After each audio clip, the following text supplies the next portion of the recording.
Olá, meu nome é Débora, sou professora da Faculdade de Farmácia da UFMG, do Departamento de Produtos Farmacêuticos.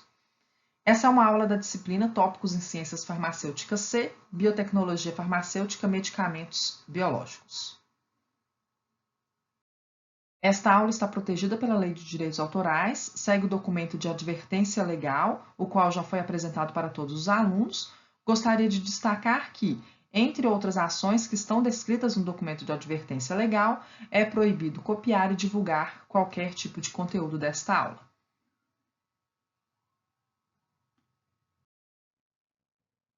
Olá, pessoal, tudo bem com vocês? A nossa aula do dia 19 de maio terá que ser feita de forma remota.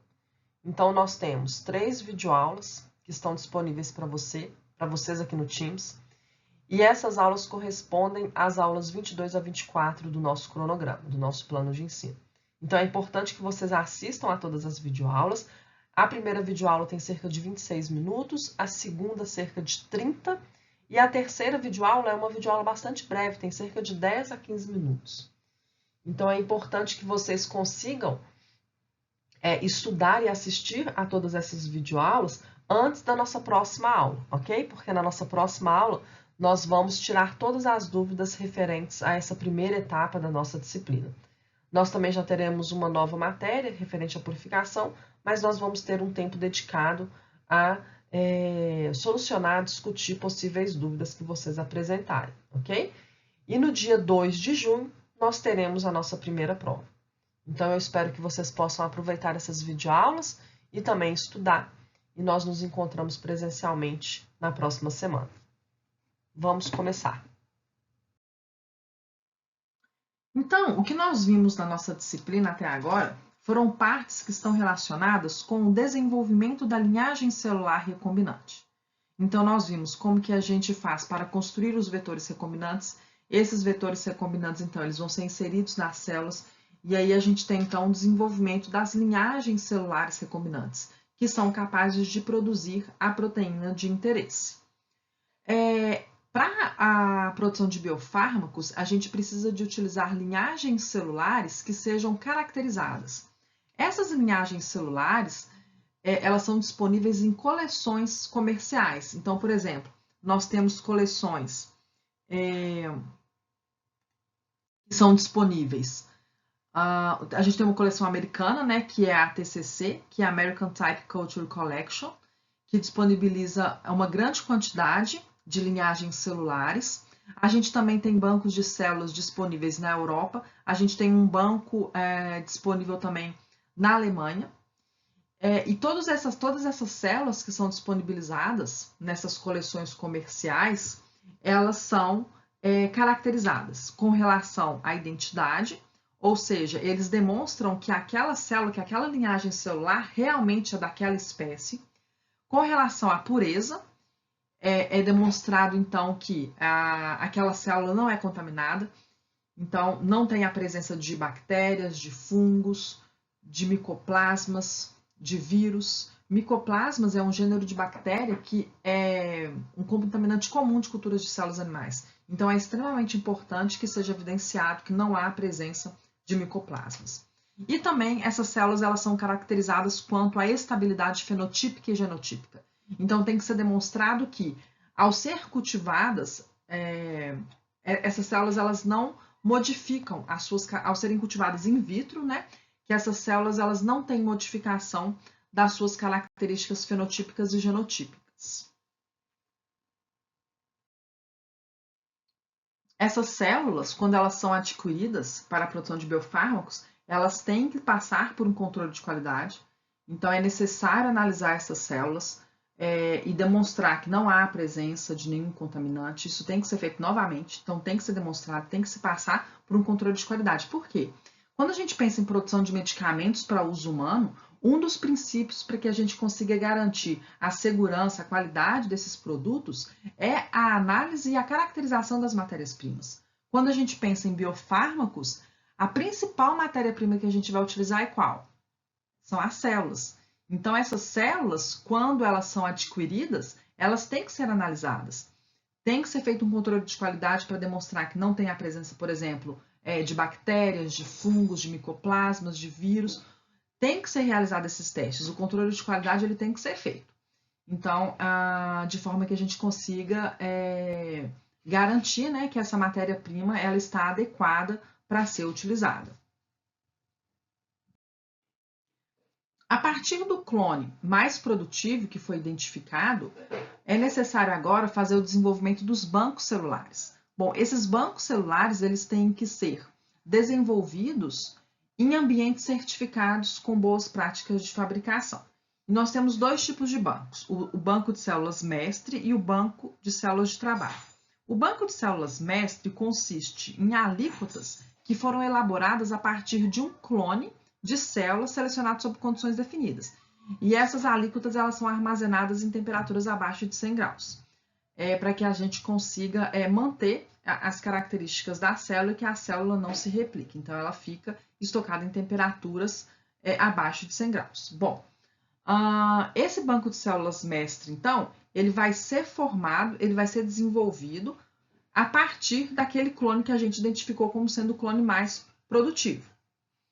E o banco de células mestre, ele tem que ser caracterizado, tem que ser realizado um controle de qualidade de todas essas células. Então, vários testes vão ser feitos. Então, testes que vão identificar ou que vão comprovar a identidade da célula, a pureza, a estabilidade. Então, todos esses testes vão ser realizados. Após passar por todos esses testes, vai ser feito, então, o banco de células de trabalho.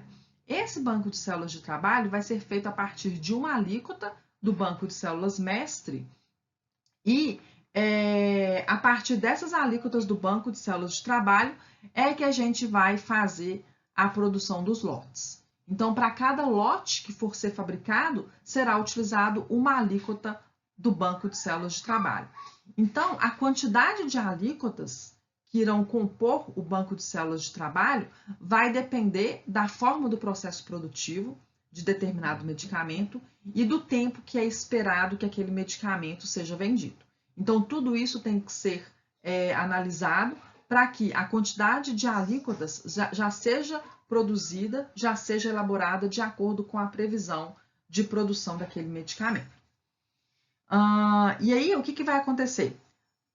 Quando a gente tem a produção do banco de células de trabalho, a gente tem que novamente fazer a repetição dos testes. E aí a gente vai vai executar os principais testes para que a gente consiga analisar os parâmetros mais críticos.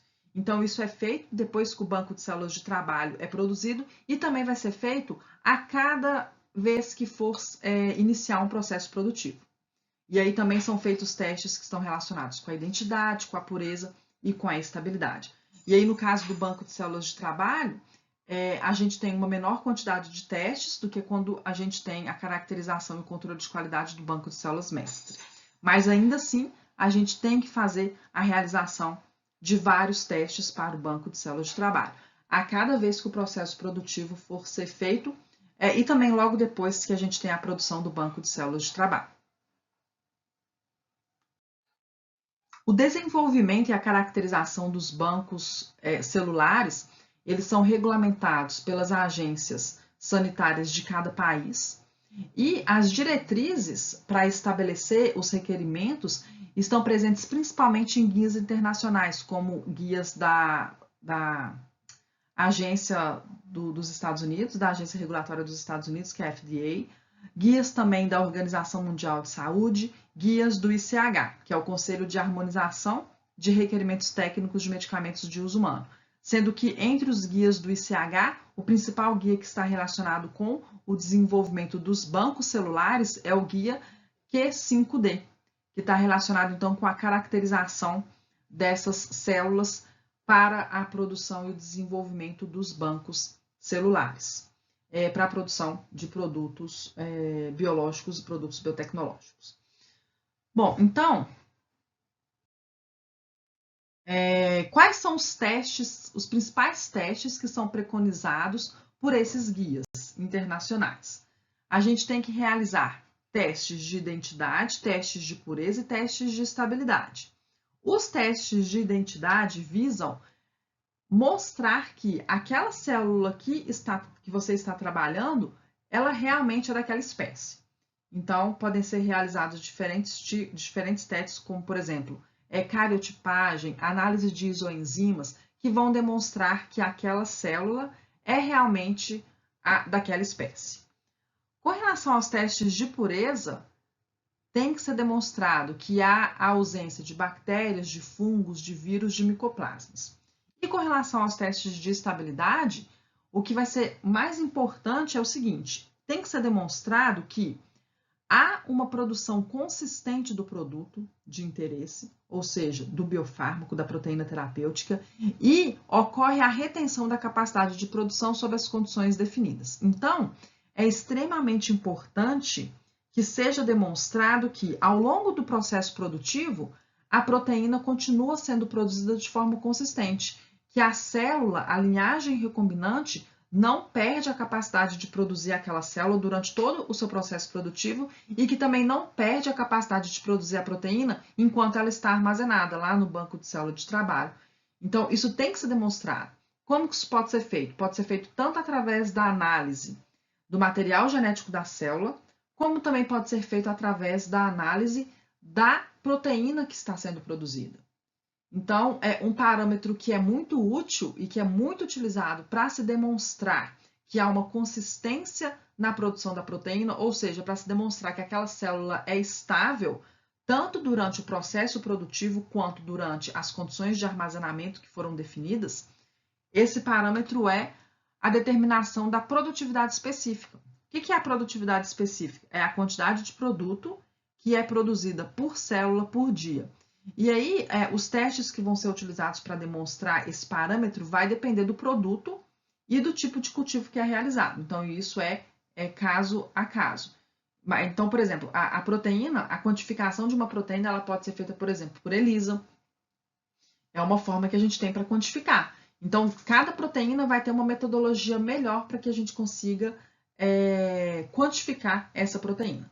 Aí eu só queria destacar aqui que isso é bastante importante, porque a gente tanto tem que analisar o material genético, né? Então, pode ser feita uma reação em cadeia da polimerase, e aquele material que corresponde à sequência codificante pode ser sequenciado para mostrar que o gene permanece na célula e que ele está com a sua sequência correta, que não ocorreu nenhuma mutação. Mas a gente também precisa analisar a produção da proteína para garantir que há uma consistência na produção do produto desejado. E aí pode ser feito por vários ensaios diferentes, que vai depender de cada tipo de proteína. E aí, pessoal, vocês podem ver aqui que esses testes são os mesmos tipos de testes que eu mostrei para vocês quando eu comecei a falar sobre linhagens celulares bem caracterizadas. Mas aí eu só queria explicar para ninguém confundir. Quando você tem as linhagens comerciais que são disponíveis, por exemplo, no ATCC, essas linhagens celulares elas são caracterizadas. Então, aí lá elas passam por testes que mostram a identidade, que mostram a pureza, que mostram também a estabilidade fenotípica e genotípica. Então, as células disponíveis nos bancos celulares, nas coleções comerciais, são caracterizadas de acordo com a identidade, para demonstrar, né, a identidade, pureza e estabilidade. Então, ok. E aqui eu estou falando de quê? Aqui eu estou falando dos testes que a gente tem que realizar nos bancos celulares que estão sendo desenvolvidos para a produção dos biofármacos. Então, aqui a gente tem a linhagem celular recombinante, produzida, por exemplo, por uma empresa biofarmacêutica. Uma indústria produziu uma linhagem recombinante. Essa linhagem recombinante que a indústria produziu, que vai produzir um biofármaco X, ela tem que ser caracterizada. Então, tanto as alíquotas do banco de células mestre quanto as alíquotas do banco de célula de trabalho têm que ser caracterizadas com relação à identidade, à pureza e à estabilidade. E aqui a estabilidade que a gente está falando é a estabilidade de produção do produto. Então, aqui tem que ser demonstrado que há uma produção consistente do produto de interesse, ou seja, do seu biofármaco.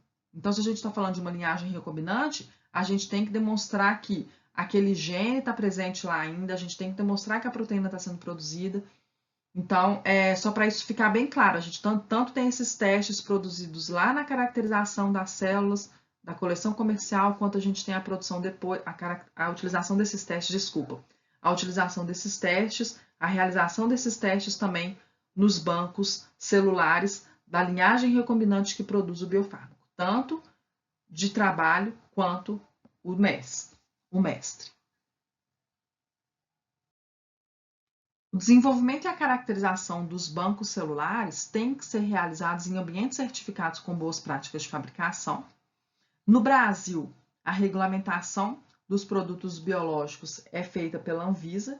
Então, por exemplo, para o desenvolvimento dos bancos de células, o ambiente tem que ser certificado, né, como eu falei, com boas práticas de fabricação.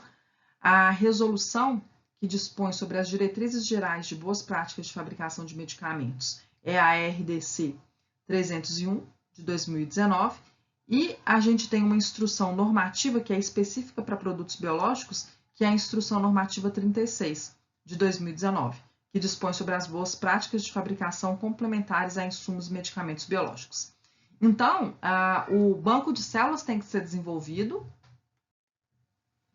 em um ambiente certificado e todo o processo produtivo do biofármaco também tem que ser realizado em ambientes certificados com boas práticas de fabricação. O desenvolvimento de um biofármaco apresenta várias etapas, então. A gente tem a etapa do desenvolvimento da linhagem celular. A partir do clone mais produtivo é gerado o banco de células mestre e o banco de células de trabalho. E nós temos também a etapa de desenvolvimento do processo.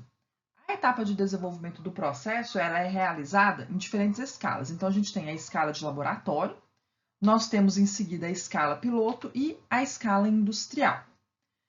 É importante destacar aqui que, quando o processo é desenvolvido em uma escala de laboratório, todas as técnicas que são utilizadas têm que ser técnicas escalonáveis.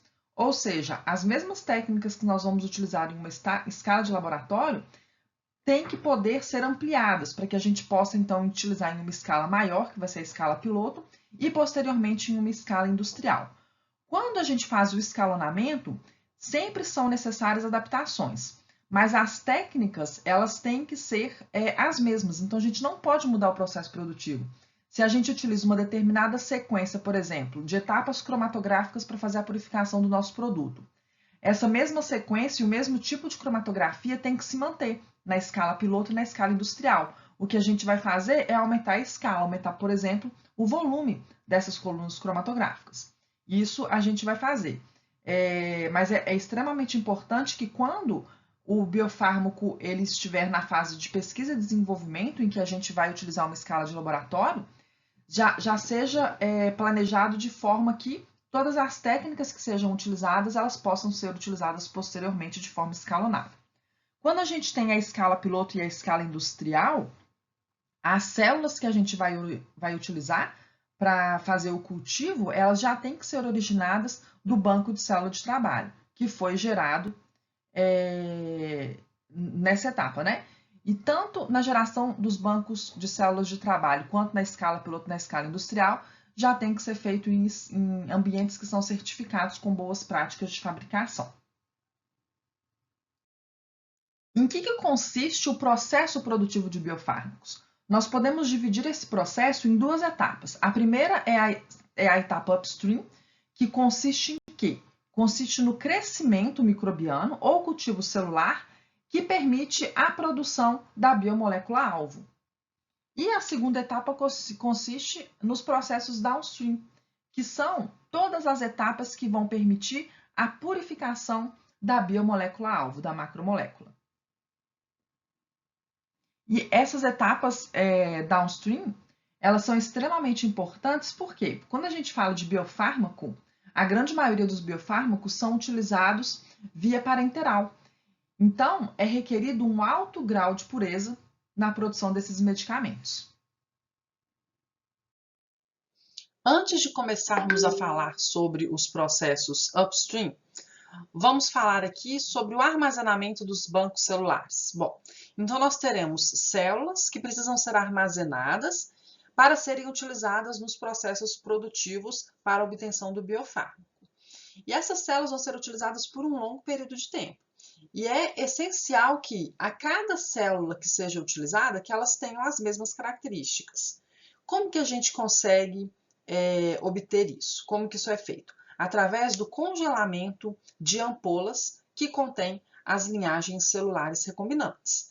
Esse congelamento vai preservar as características das células, fazendo com que a gente evite mudanças ou alterações celulares. Então, as células são preservadas a temperaturas baixas, temperaturas menores que 130 graus Celsius, ok?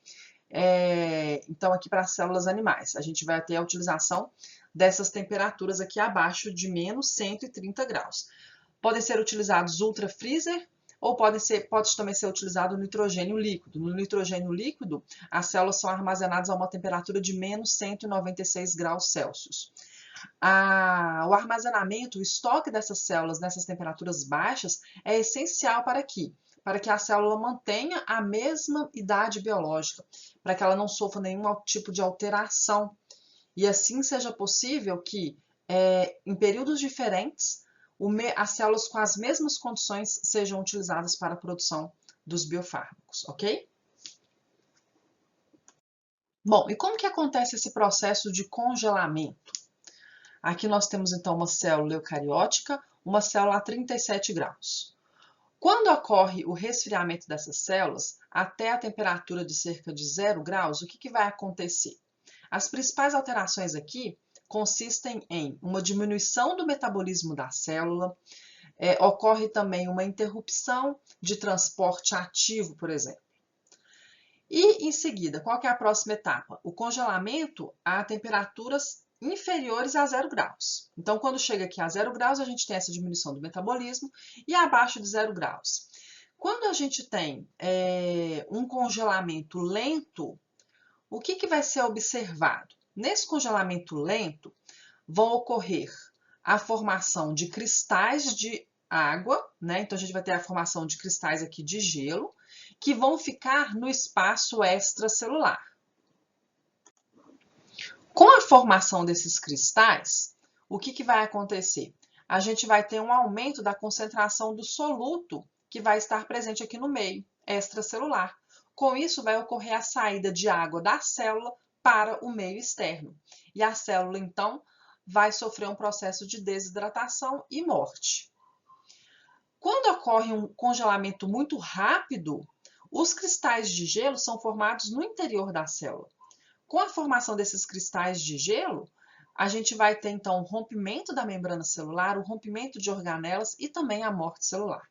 Então, o processo de congelamento ele vai gerar essas alterações aqui da célula e essa morte da célula. O que pode ser feito para que a gente consiga congelar a célula e preservar as características da mesma? Olha só, então, a gente pode utilizar agentes que são agentes crioprotetores. Esses agentes crioprotetores conseguem atuar nessa forma aqui de congelamento lento.